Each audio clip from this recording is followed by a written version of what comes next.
Hi student, मैं संतोष विश्वकर्मा और welcome in my chemistry classes. और आज हम स्टार्ट करेंगे क्लास 12 की केमिस्ट्री यूनिट 4 केमिकल काइनेटिक्स। और आज का टॉपिक्स होगा हमारा स्यूडो फर्स्ट आर्डर रिएक्शन। ये पार्ट 10 होगा। स्यूडो फर्स्ट आर्डर रिएक्शन होता क्या है? ये एक फर्स्ट आर्डर ऑफ रिएक्शन ही है जो कुछ सर्टेन कंडीशन की वजह से इसको pseudo first order of reaction बोलते हैं। यानी कि ये लिख सकते हैं कि this reaction which is not truly of first order, यानी कि ये रिएक्शन फर्स्ट आर्डर के जैसा होता नहीं है, लेकिन कुछ सर्टेन कंडीशन की वजह से फर्स्ट आर्डर ऑफ रिएक्शन को ही हम pseudo first order of reaction कहते हैं। तो आपको ये समझ में आ गया होगा। हम इसको यहाँ पे राइट कर लेते हैं। तो ये इसकी डिफिनीशन हो गई और इसको हम और भी इजी वे में समझ सकते हैं कुछ रिएक्शन देख के। हम एक एग्जांपल देते हैं। सपोज हमारे पास ए और बी ये दो रिएक्टेंट हैं जिनको प्रोडक्ट में चेंज होना है, यानी कि C+D में चेंज होना है। सपोज ये हमारे पास रिएक्शन है। अगर मान लेते हैं कि हम आपको ऐसे समझाते हैं कि क्या होता है कि ए और बी ये दो पर्सन हैं। सपोज आपको एक एग्जांपल देता हूँ, आपको डेली बेस पे ये आपको समझ में आ जाएगा, डेली लाइफ पे है रिलेटेड। ये ए और बी एक दो पर्सन है और ये दोनों दोस्त हैं और दोनों मार्केट करने जाते हैं। और इन दोनों के पास सपोज कि दोनों के पास एक के पास 100 रुपीज़ है और एक के पास 10 रुपीज़ है और दोनों मार्केट जाते हैं और समोसा खाने के लिए। तो अगर मान लेते हैं समोसा 5 रुपीज़ में मिलता है तो 5 रुपीज़ में ये समोसा लेगा और 5 रुपीज़ में ये समोसा लेगा। तो यहाँ पे अगर देखा जाए तो इसके पास इसका जो जितने भी रुपीज़ है बी के पास, इसमें से 5 का खा लिए तो 5 रुपये इसका बचा और इसके पास 95 रुपये बचा। यानी कह सकते हैं कि ए की कंसंट्रेशन पे कोई ज़्यादा इफ़ेक्ट नहीं पड़ा है, लेकिन बी का कंसंट्रेशन क्या हो गया, हाफ हो गया है। तो वैसे ही क्या करें कि अगर ए और बी है, स्यूडो फर्स्ट आर्डर रिएक्शन में ए और बी है, अगर ए की कंसंट्रेशन क्या है, हाई है। अगर मान लेते हैं ए की कंसंट्रेशन हाई है और बी की कंसंट्रेशन क्या है, लो है, या कह सकते हैं कि इसकी कंसंट्रेशन लार्ज है, इसकी क्या है, स्मॉल है। लिख सकते हैं इसकी कंसंट्रेशन लार्ज है, इसकी क्या है, स्मॉल है। कंसंट्रेशन की बात करते हैं, इसकी लार्ज है, इसकी स्मॉल है। तो क्या हो जाएगा, जो रेट होगा हमारा, जो रेट होगा according to rate law, rate is directly proportional to concentration of reactant molecule. तो concentration of A into concentration of B. ये तो क्या होगा कि जो लार्ज होगा, जिसकी कंसंट्रेशन बहुत ज़्यादा है, तो इसको हम केमिकल काइनेटिक्स में इसको हम जीरो ऑर्डर मान लेते हैं, क्योंकि इसके कंसंट्रेशन में कोई इफ़ेक्ट नहीं होगा। जो भी चेंजिंग होगा वो स्मॉल वाले में होगा। तो यहाँ पे क्या है, इसके 1 है तो यहाँ पे 1 ऑर्डर ये हो जाएगा। तो रेट क्या होगा, रेट इज डायरेक्टली प्रोपोर्शनल हटाएंगे तो क्या हो जाएगा, इक्वल टू के। इसका वैल्यू क्या हो जाएगा, 1 हो जाएगा। किसी के ऊपर अगर 0 पावर होता है तो इसकी वैल्यू 1 होती है। तो ये किस पे डिपेंड करेगा, केवल बी पे करेगा, यानी कि कंसंट्रेशन ऑफ बी पे डिपेंड करेगा ये।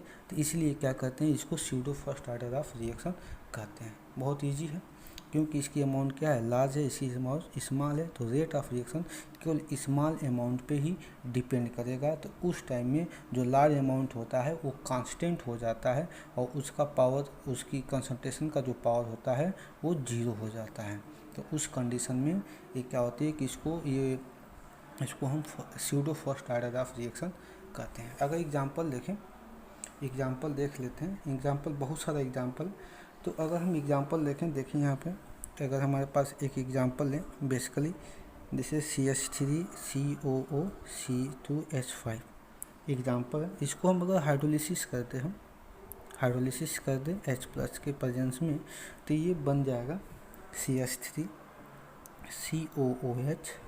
वो बनेगा, ये बनेगा C2H5 है।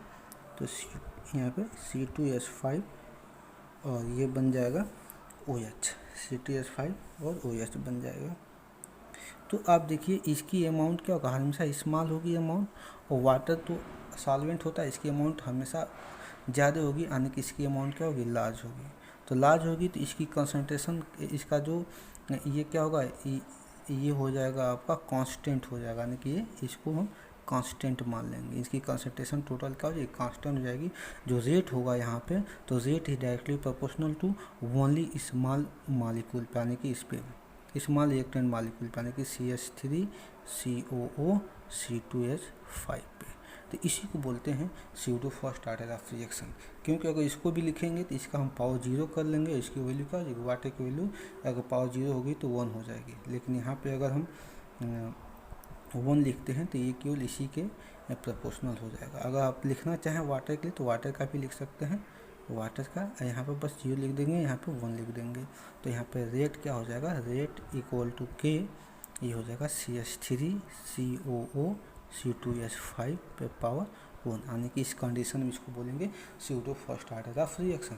अगर नेक्स्ट एग्जांपल हम देखें, नेक्स्ट एग्जांपल बहुत सारे एग्जांपल्स हैं जहाँ जिस रिएक्शन में आपको वाटर कहीं भी किसी भी रिएक्शन में अगर वाटर आपको दिखाई दे दे तो आप समझ जाएंगे कि वो आपका pseudo first order of reaction है। अगर हम देख लें C12H22O11, इसको तो आप सब जानते हैं, सुक्रोज है।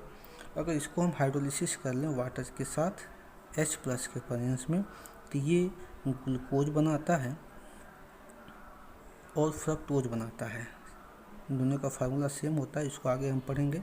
तो यहाँ पे वाटर एक्सेस अमाउंट में है, क्योंकि क्या है, वाटर एक्सेस अमाउंट में है, ये स्मॉल अमाउंट में है, स्मॉल अमाउंट में है। या कंसंट्रेशन की बात कर सकते हैं, अमाउंट लीजिए या कंसंट्रेशन, बात एक ही है। तो यहाँ पे जो रेट होगा ये डायरेक्टली प्रोपोर्शनल टू ये स्मॉल अमाउंट पे concentration of small amount of reactant पे होगा, यानी कि C12H22O11। इस पे पावर क्या है, 1 है। और इसका हम लिखें या ना लिखें, लिखेंगे तभी तो पावर 0 लगा देंगे तो बात वही होगी, यानी कि रेट क्या हो जाएगा, R इक्वल टू के, ये हो जाएगा C12H22O11, ये पावर 1, यानी किसी को बोलेंगे pseudo first order of reaction. तो आई होप ये आपको समझ में आ गया होगा pseudo first order of reaction. ये बहुत छोटा टॉपिक है। इसके बाद हमारे पास एक मॉलिक्यूलरिटी रिएक्शन है, और उसके बाद से हमारे पास एक है स्पेसिफिक रेट कांस्टेंट है। इसके बाद ये सिलेबस आपका ख़त्म हो जाएगा, इस चैप्टर ही ख़त्म हो जाएगा। Thanks for watching my this video.